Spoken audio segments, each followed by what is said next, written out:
Hey guys, welcome back to our YouTube channel. इस video में हम बात करने वाले हैं एस्केप रूम मूवी के बारे में, जो 2019 में रिलीज हुई थी। इस मूवी की स्टार्टिंग में हम कुछ लोगों को देखते हैं और उन सभी को एक बॉक्स मिलता है और उस बॉक्स के अंदर एक इनविटेशन कार्ड निकलता है जिसमें लिखा हुआ था अगर वो उनके एस्केप रूम की पजल को सोल्व करके बाहर निकल आएंगे तो उन्हें $10,000 मिलेंगे। लेकिन वो एस्केप रूम बहुत खतरनाक है और उनसे निकलना इतना भी आसान नहीं है। सो बिना टाइम वेस्ट किए वीडियो को स्टार्ट करते हैं। मूवी की स्टार्टिंग में हम एक आदमी को देखते हैं जो एक रूम में फंसा हुआ था और एक दीवार उसकी तरफ बढ़ रही थी। उस आदमी को पजल सोल्व करके एक गेट ओपन करना था जहां से वो बाहर निकल जाता। बहुत कोशिश करने के बाद भी वो गेट ओपन नहीं हो रहा था और वो दीवार उसके बहुत पास आ चुकी थी। तभी वो ऊपर विंडो को खोलने की कोशिश करता है लेकिन वो भी बंद थी और अब वो दीवार उसके बहुत पास आ चुकी थी और वो आदमी उसके बीच फंस जाता है। इसके बाद यहाँ से सीन शिफ्ट हो जाता है और हम शिकागो शहर में जोई नाम की लड़की को देखते हैं जो कॉलेज जा रही थी। जोई एक बहुत इंटेलिजेंट लड़की थी जिसने क्वांटम जीनो इफेक्ट पर एक ऐसे भी लिखा था। इसके बाद हम जेसन को देखते हैं जो एक बिजनेसमैन है।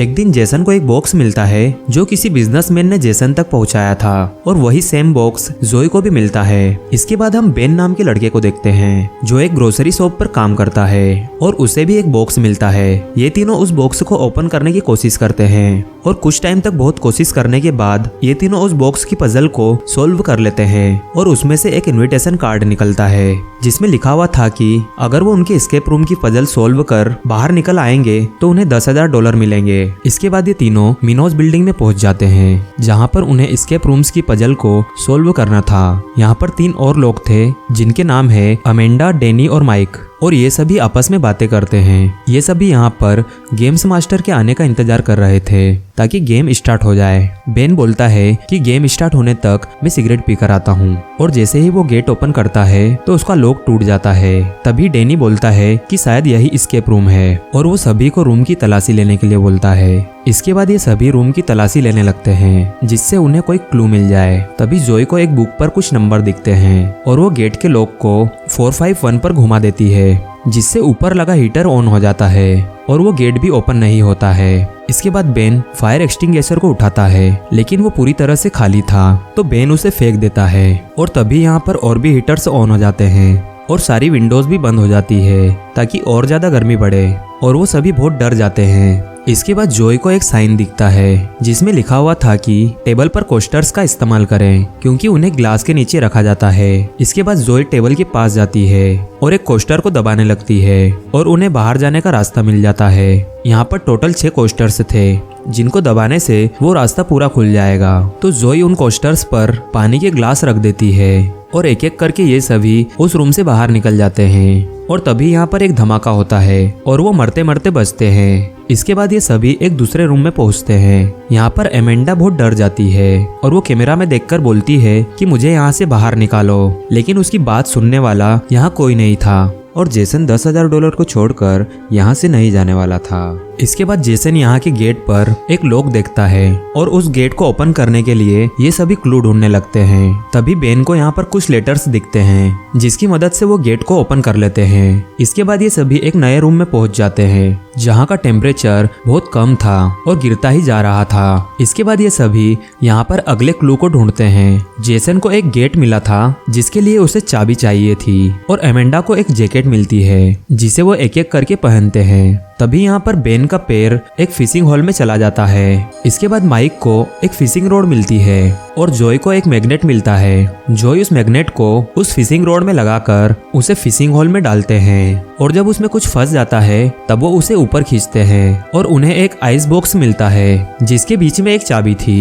ये सभी उस बॉक्स को तोड़ने की कोशिश करते हैं लेकिन वो नहीं टूट रहा था। तभी जेसन बेन से लाइटर मांगता है और बेन वो लाइटर नीचे फेंक देता है जिसे लेने डेनी जाता है और जैसे ही वो लाइटर के पास पहुंचता है वो नीचे पानी में चला जाता है और डेनी कुछ ही देर में मर जाता है। अब यहाँ पर उन सभी को समझ आ जाता है कि ये कोई गेम नहीं है क्योंकि डेनी मर गया था और बस ये यहाँ से बाहर निकलना चाहते हैं। इसके बाद जेसन बोलता है कि अब बेन का लाइटर नहीं रहा तो इस बॉक्स को हमें अपने शरीर की गर्मी से पिघलाना होगा तभी हम उस चाबी को बाहर निकाल पाएंगे और ये सभी उस बॉक्स को अपने हाथों से पकड़ते हैं जिससे धीरे धीरे वो पिघलने लगता है और बहुत कोशिश करने के बाद उन्हें वो चाबी मिल जाती है। जेसन उस चाबी से गेट को ओपन करता है लेकिन वो ओपन नहीं हो रहा था। तभी जोई देखती है कि पीछे की तरफ एक गेट ओपन हो गया है और ये सभी उस गेट की तरफ भागते हैं और बेन यहाँ पर मरते मरते बचता है। इसके बाद ये सभी अगले रूम में पहुंचते हैं और वो देखते हैं कि ये पूरा रूम उल्टा बना हुआ था।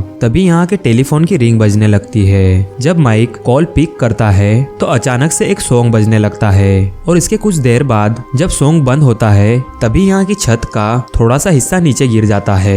इसके बाद एमेंडा ऊपर जाती है और क्लू ढूंढने की कोशिश करती है। तभी जॉय को एक बहुत बड़ी स्लाइडिंग पजल दिखती है और उसके पास जाकर जॉय उसे सॉल्व करने की कोशिश करती है और तभी यहाँ पर छत का एक और हिस्सा नीचे गिर जाता है। अब जॉय उस पजल को सॉल्व करके एक नंबर बताती है जिसे ऊपर एमेंडा लॉकर में लगाकर देखती है, लेकिन वो ओपन नहीं होता है। तभी वो पजल नीचे की तरफ झुक जाती है और अगर वो सभी ऐसे ही लटके रहे तो वो पजल नीचे गिर जाएगी। इसलिए जोई जेसन के पास जाने की कोशिश करती है लेकिन वो नीचे गिर जाती है। यहाँ पर जोई को अपने पास्ट की झलक भी दिखती है जिसमें वो अपनी मॉम को देखती है। जेसन जोई को उठाकर वहाँ से ऊपर चढ़ाता है। इसके बाद जोई बोलती है कि ये रूम उल्टा है तो वो कोड भी उल्टा होगा। तो एमेंडा बताए हुए कोड को उल्टा डालती है जिससे वो लॉकर ओपन हो जाता है और उसमें से एक बॉल निकलती है। तभी यहाँ पर छत का एक और हिस्सा नीचे गिर जाता है और अब एक आखिरी हिस्सा बचा हुआ था। इसके बाद एमेंडा लटक कर उन सभी के पास जाने की कोशिश करती है लेकिन उसके पॉकेट से वो बॉल नीचे गिर जाती है और एमेंडा उसे पकड़ने के लिए नीचे कूद जाती है। लेकिन तभी सॉन्ग बंद हो जाता है और एमेंडा उस बॉल को जेसन की तरफ फेंक कर ऊपर टेलीफोन की वायर को पकड़ लेती है और अब पूरी छत नीचे गिर चुकी थी और कुछ ही देर में वायर टूटने की वजह से एमेंडा नीचे गिर जाती है। एमेंडा की मौत से जोई को बहुत बुरा लगता है। इसके बाद जेसन उस बॉल से गेट ओपन करता है और ये अपने अगले रूम में पहुंच जाते हैं जो एक ऑपरेशन रूम की तरह था। इसके बाद उन चारों को अपनी एक फाइल मिलती है और उस फाइल में उनकी लाइफ के बारे में सब कुछ लिखा हुआ था। यहाँ पर ये अपने अपने बारे में बताते हैं कि वो कैसे जिंदा बचे थे। जोई एक प्लेन में अपनी मॉम के साथ थी जो क्रैश हो गया था और उसकी मॉम मर गई थी लेकिन वो जिंदा बच गई थी, यानी ये चारों बहुत लक्की हैं। और अब गेम मास्टर ये देखना चाहता है कि इन सभी में से सबसे लक्की कौन है। इसके बाद यहाँ पर हम देखते हैं कि एक टीवी में 5 मिनट का टाइमर ऑन हो जाता है और ये सभी क्लू ढूंढने लग जाते हैं। लेकिन जो यहाँ पर लगे सारे कैमरे तोड़ने लगती है ताकि गेम मास्टर उन्हें देख ना सके। तभी जेसन को मालूम पड़ता है कि टाइमर बंद होते ही जहरीली गैस छोड़ दी जाएगी। इसके बाद यहाँ पर जेसन को EKG मशीन मिलती है। जेसन बोलता है कि हम सही हार्ट रेट से गेट को ओपन कर सकते हैं। सबसे पहले ये बेन की हार्ट रेट ट्राई करते हैं लेकिन उसकी हार्ट रेट बहुत कम थी। इसके बाद ये माइक की हार्ट रेट ट्राई करते हैं लेकिन उसकी भी हार्ट रेट कम थी। तो जेसन उसे इलेक्ट्रिक शॉक देता है लेकिन तब भी उनका काम नहीं बन रहा था और तभी टाइम पूरा हो जाता है और जहरीली गैस छोड़ दी जाती है। इसके बाद जेसन आखिरी कोशिश करता है और बोलता है कि उन्हें ज्यादा नहीं कम हार्ट रेट चाहिए। इसके बाद जेसन बिल्कुल शांत होकर बैठ जाता है जिससे उसकी हार्ट रेट कम हो जाती है और कुछ ही देर में एक गेट ओपन हो जाता है। इसके बाद जेसन और बेन बाहर चले जाते हैं लेकिन जोई यहाँ पर कैमरों को तोड़ने में लगी थी और वो बेहोश होकर नीचे गिर जाती है। इधर हम उन दोनों को देखते हैं जो अपने अगले रूम में पहुंच चुके थे। यहाँ पर बेन जेसन को बोलता है कि तुमने माइक को मार दिया और तुम सबसे पहले अपनी खुद की जान बचाते हो। इसके बाद इनको यहाँ पर एक हैंडल मिलता है और जैसे ही ये दोनों उसे ओपन करते हैं उन्हें नशा होना स्टार्ट हो जाता है क्योंकि हैंडल पर किसी तरह का ड्रग लगा हुआ था जिसकी वजह से उन्हें इल्यूशन होना स्टार्ट हो जाते हैं और उन्हें अपने आसपास की चीजें पिघलती हुई दिखाई देती है। तभी बेन उस हैंडल पर देखता है जहाँ पर लिखा हुआ था कि इस ड्रग का एंटीटोड भी इस रूम में है। कुछ देर ढूंढने के बाद बेन को वो एंटीटोड मिल जाता है लेकिन तभी जेसन उस पर हमला कर देता है और वो दोनों एंटीटोड के लिए फाइट करते हैं और बेन जेसन को मारने में कामयाब हो जाता है। इसके बाद बेन एंटीटोड को लगा लेता है और यहाँ से निकलकर अपने रूम में पहुँचता है और ये वही रूम है जो हमने मूवी के स्टार्टिंग में देखा था। इधर हम जॉय को देखते हैं जिसके पास 2 आदमी थे लाशों को ठिकाने लगाने के लिए। तभी जॉय पीछे से उन दोनों पर हमला करके उन्हें बेहोश कर देती है और एक गन उठाकर यहाँ से बाहर निकलने की कोशिश करती है। इधर हम बेन को देखते हैं जो उन दोनों दीवारों के बीच दबने ही वाला था लेकिन उसे थोड़ी सी जगह मिल जाती है और वो बचकर यहाँ से बाहर निकल जाता है। बाहर बेन के पास एक आदमी आता है जो उसे बताता है कि मैं गेम्स मास्टर हूँ और रूम बनाने का काम पजल मेकर का है। आगे वो बेन को बताता है कि उनके कस्टमर्स दुनिया के कुछ पावरफुल लोग हैं और वो हर साल कुछ नया देखना चाहते हैं और इंटरेस्टिंग पजल। इसके बाद बेन बोलता है कि अब मैं जीत गया हूँ, अब मैं घर जा सकता हूँ ना। तभी गेम मास्टर पीछे से उसे मारने की कोशिश करता है, लेकिन तभी यहाँ पर जोई भी आ जाती है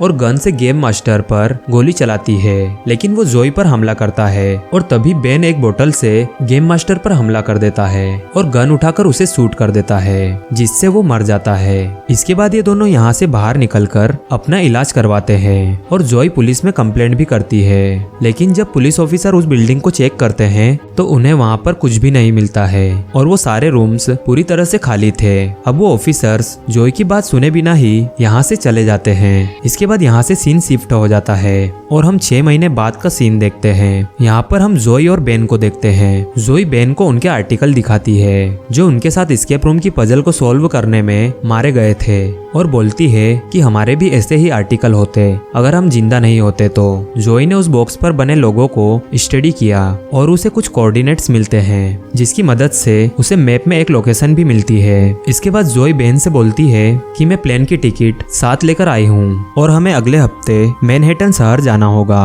और बेन जोई के साथ जाने के लिए तैयार हो जाता है। इसके बाद हम एक क्रैश होते हुए प्लेन को देखते हैं जिसके अंदर एक लड़की पजल को सॉल्व करके एक गेट को ओपन करती है और तभी वो प्लेन क्रैश हो जाता है और यहाँ पर हम देखते हैं कि ये सभी अपने अगले एस्केप रूम की तैयारी कर रहे थे और उन लोगों ने जोई और बेन की फ्लाइट इंफॉर्मेशन भी हैक कर ली थी और ये मूवी यहीं पर खत्म हो जाती है। गाइस, वीडियो अगर अच्छा लगा है तो वीडियो को लाइक करके चैनल को सब्सक्राइब जरूर करना। मिलते हैं आपसे नेक्स्ट वीडियो में।